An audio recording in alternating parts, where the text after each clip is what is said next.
Downright scariest and terrifying real-life stories. Welcome back to Culture Zone. I'm Em, and I hope you enjoyed today's video.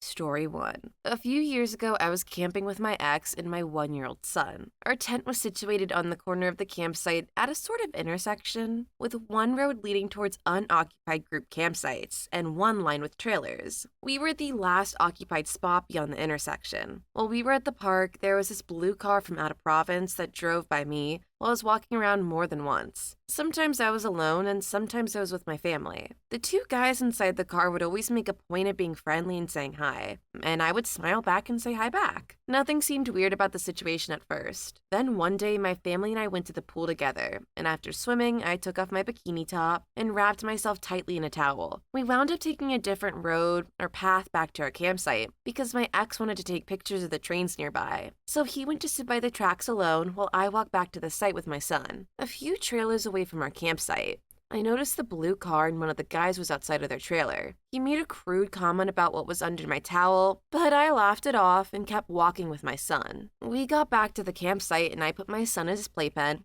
and was about to start a fire when I noticed the blue car driving slowly up the road towards our campsite. They turned away from us at the intersection beside the campsite as if they were leaving the park, and I dismissed them again. Less than a minute later, I looked up and they had turned around and were coming back towards my son and I. And well, you ever just know something is wrong? At this point, I started a mantra under my breath of please turn, in hopes that they were heading back to their trailer, even though I knew in my gut they weren't. When they reached the intersection, they continued straight towards us instead of turning towards their trailer. At that point, I grabbed my son from his playpen and started running barefoot across the gravel road, between the trailers looking for literally anyone. Behind me, I heard the blue car kicking up gravel, so I looked over my shoulder and noticed that they had turned around and were trying to follow me. Luckily, I managed to find a couple sitting outside their trailer and asked if my son and I could join them. I explained what was going on, and they let us sit with them, and even offered to get my son snacks. While we were sitting there, I noticed the car doing circles around the park. I know they were looking for me, and I'm not sure if they saw where I was or just gave up. Once I got confirmation that my ex was at the campsite, I went back with my son, and thankfully that was our last night. I didn't sleep well, no surprise there. I still get sick thinking about what could have happened if I didn't pick up my son and run. I've been in dangerous situations countless times, but knowing that my son was at risk and thinking he could have been harmed in any way is more terrifying than anything. OP,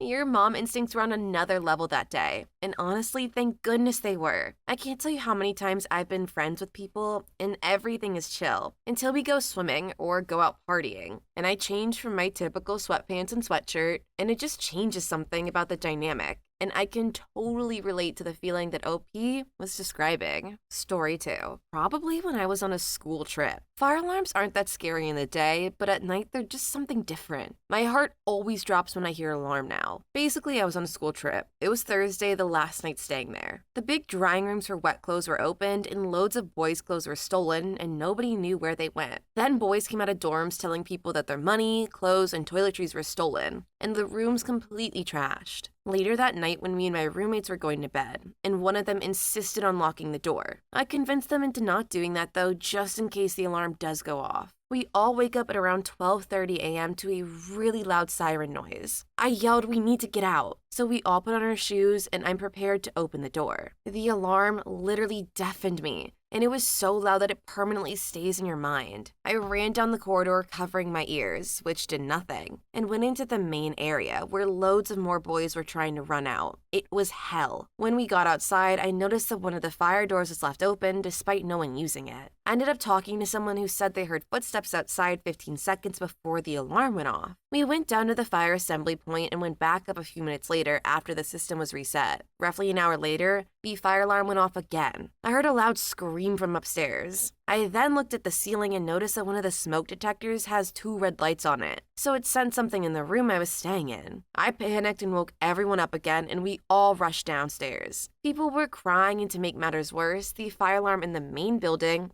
at the foot of the complex went off. The person who went up to reset the system asked all the boys who was staying in room G. Me and the 4 other boys in the dorm put our hands up, and he said that the smoke detector had detected something in our room. So, as a result, the whole block had to be left for the rest of the night. Lights on and everything. Put in a new room with new people, and I couldn't stop thinking of what just happened. Every time I tried to fall asleep, I just hear the sound, and I ended up waking up from a nightmare of me running through an endless corridor filled with smoke and the alarm going off. I was just startled. I was so glad to be back home. This story obviously isn't scary at all for you guys reading it. For me, though, it's an experience that it still haunts me, even if nothing is happening. Maybe I'm just stupid or not getting it, but this story is honestly confusing me. I get how the alarm would be scary, but what does that have to do with the robberies? Like, yeah, it's terrifying to wake up in the middle of the night to a fire alarm, and I'm sure it's scarier when it happens in your room, but I guess I'm just missing something. Story 3. Oh boy, do I have a story. When I was 17, my mom found out that my dad had cheated on her over the course of a decade with the same number of women. She was an idiot and stuck around, but that's not the point. One night I was up in my room watching movies when I heard her shout my name. Now, I was terrified that I had somehow done something wrong, so I booked it down the stairs already shaking. When I got to the living room where she had yelled for me, the house was empty. Then I heard a thud from the garage. So I ran outside and saw my parents in a full physical fight. She ripped his shirt and he threw her to the ground. Her head smacked the pavement and she was out cold. I started screaming for help, and that's when my stepdad turned on me. He started chasing me down the asphalt. Mind you, I'm in pajamas and barefooted to do the same thing to me. Unfortunately, I'm disabled, and he caught up with me very quickly. So I turned around and braced myself against him. He tried to shove me to the ground, and when that didn't work, he backed up and smacked the freak out of me. My glasses went flying and I found them broken in the dirt. When I got them back on, he was headed back towards my mom. So I ran after him screaming and trying to shove him off of her. Mother Freaker was holding her and begging her to wake up. Eventually, she did wake up with her scalp split open. I took her to the bathroom and locked him out of it to help her. I'll never get the image of my mother, woozy and barely coherent, out of my mind. Once I cleaned her up and sat her on the couch, I tried to call the cops, and she wouldn't let me. She didn't want to deal with my stepdad's abuse publicly. After that day, my stepdad stayed away from the house. I would scream at him daily until he left, and I ended up having to take care of my mother for 5 months, including making her eat, shout, etc. Not because of brain damage, but because she completely shut down emotionally and mentally. We slept on the couch together every night because she was afraid to be alone. Turns out the whole debacle started because my mom was texting a friend of hers, and my stepdad stole her phone, intent on exposing her cheating. Although she never cheated, I genuinely believe that if I hadn't been strong enough to handle him shoving me, that I and my mother would both be dead. I really do sympathize with abuse victims and not wanting to go public about their abuse. But I feel so bad that OP had to step up and take care of their mother that night, and for the months to come. OP was a hero in saving their mother, but that doesn't mean that they shouldn't have gone to the hospital, even if it meant exposing the guy. People like that deserve to be exposed, so that you can also protect future victims as well. Story 4. Fairly tame, composed to most, but scared me at the time because of how close it was. Note that being in the UK is relevant to the story. I've been to a local supermarket fairly late in the evening and was driving home. Coming out of the supermarket car park, there's a staggered junction that I would cross straight across the main road. The layout is such that as I enter the junction, I would turn left onto the main road, and immediately right off the main road, rather than just a straight crossroads. This junction is traffic light controlled, and the lights often took a while to change for the two side roads as the main road has a longer green for both directions. But each of the two side roads are separately released, with the sequence being main side 1, main side 2, main, and so on. The main road is also in a very built up area too, so the speed limit is only 30 miles per hour. With all that in mind, I had left a car park and was sitting at the lights waiting for my light to change to green with my car in neutral. I always did at that point and had to wait for a few minutes. I'd actually seen the lights change to red for me as I turned into the car park. It's late evening, about 9:30 or 10 p.m., so the main road is quiet and I don't see a single car. The lights change to amber until I go to put my car into gear, and for some reason my gearbox just wouldn't engage. It was the weirdest thing, because it was a problem I'd never had with that car, and it never happened again after that moment. Just as I get into my car to gear shift and start moving, another car on this empty main road suddenly shoots across the junction in front of me, from my right. Must have been going at least 60 to 70 miles per hour. My light was still green, so this driver had just run the red light. The stoplight for the lights is about 10 to 15 meters from the actual junction, and I was just moving over that line when this happened. If my car hadn't acted up, I would most definitely have been turning left onto that junction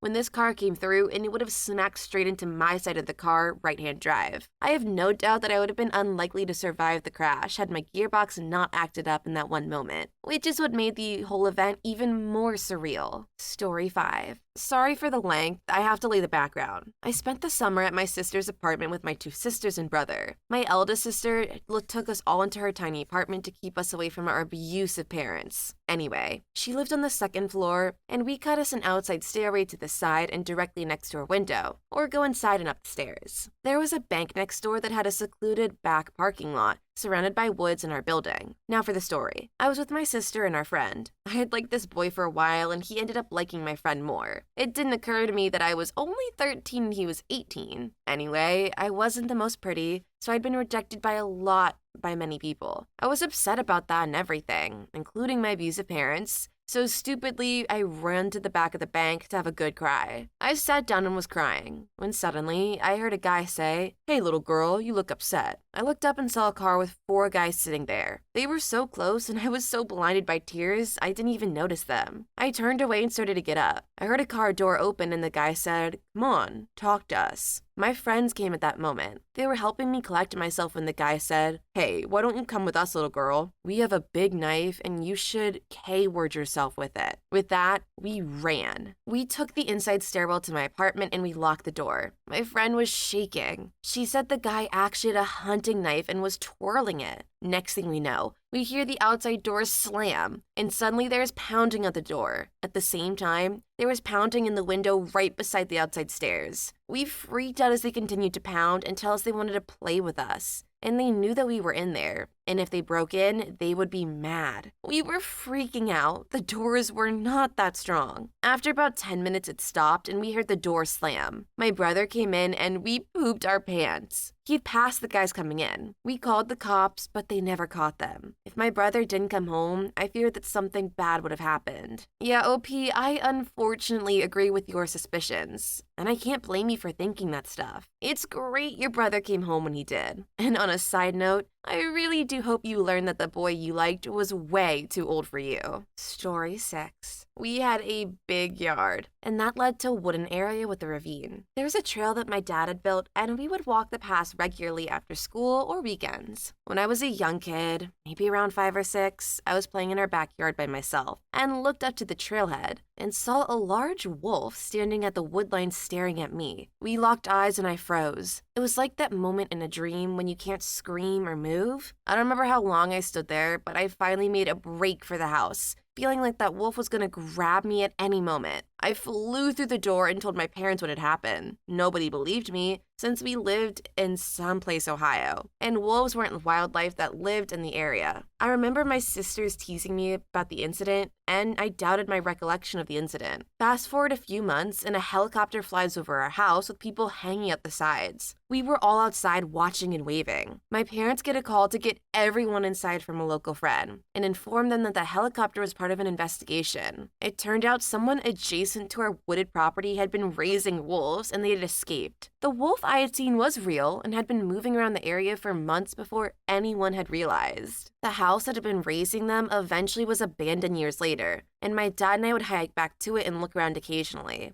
They had built cages all over the property encased with chain link fence and 2x4s. There were piles of what looked like pig bones and skulls, and the house and trailers still had all their stuff inside. Clothes, food, medicine, everything just left there. It was a weird place. I still think about that encounter and how differently it could have ended. I still spend a lot of time hiking and camping, but I always keep watch over my shoulder and wonder if they ever caught all the wolves or just let them go. What I learned from that ordeal is to be careful of your surroundings. You never know what's out there. Story 7. This happened to my dad. More creepy and eerie, but gave me secondhand trauma just hearing it.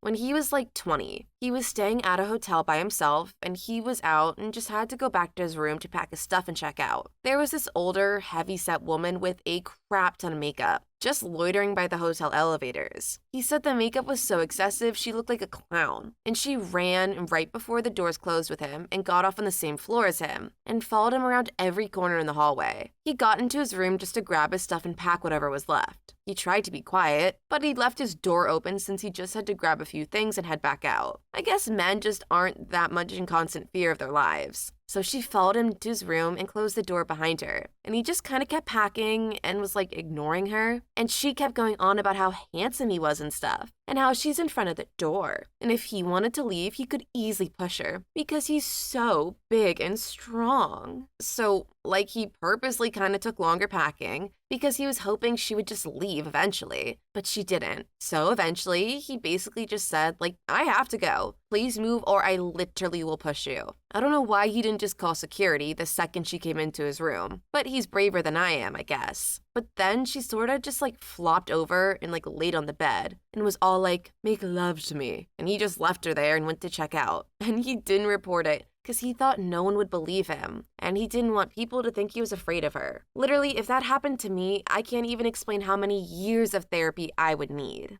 I really hate the narrative society has pushed onto men, that situations like this can't happen to them, and if they do, they should give in to it or not report it since they're scared of looking weak or something. You are not weak or lame or anything else. If a situation like this happens to you, you are brave, and I'm sorry if anyone has gone through something like this and also didn't want to report it for the same reasons. You deserve better, and I hope you're getting the help you need. Story 8. When I was 9 or 10, I went out camping with my family in October in a national park, just outside Deluche, MN. I hope I was pronouncing that right. This site I was staying in about 120 feet-ish away from the bathroom, which consisted of a toilet, crappy sink, and school-grade paper towels. At around 11 p.m., I had to use the bathroom. So I woke my mom up, and she let me and my sister, who was a year younger than me, who also had to use the bathroom, go out alone. Walked to the bathroom, and because I was more strict with privacy, I let my sister go alone. While I was outside, it was really bright because of the full moon. I could see everything in full detail. I saw a deer. I love deer. For more context on my thoughts, I just watched the Supernatural episode where a man who did taxidermy used human eyes instead of fake animal ones. And I looked at the doe. It was eating some plants, and I thought its eyes were just too human, and I stared at her. My sister came out of the bathroom, and the doe ran away in the opposite direction of our tent. My sister and I walked back, and I thought nothing of it. Years later, I realized it was not a deer. I escaped death because it didn't see my sister with me. I never doubted the creatures of the forest, ever again. And I refuse to camp when it's cold anymore, and camping alone